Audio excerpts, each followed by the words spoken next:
Hey there, it's Tersh with Icebound HVAC and Refrigeration in Savannah, Georgia. I'm back with another frequently asked question. Today's question is, does a 4-ton unit actually weigh 4 tons? The answer is no. The tonnage is the amount, okay, I'm not gonna go into a whole lot of details what a tonnage of an air conditioning unit is, but the short answer is no.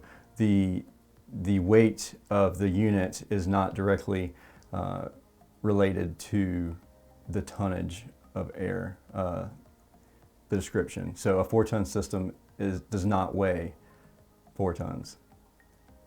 If you want more details on that, reach out to me. Ask a question in the comments. I'll be more than happy to reply, and maybe I'll make another video explaining exactly what the tonnage means, if that's a question that people are curious about. Anyways, thank you for watching this short video, and feel free to ask any questions you like, and I'll make another video for you.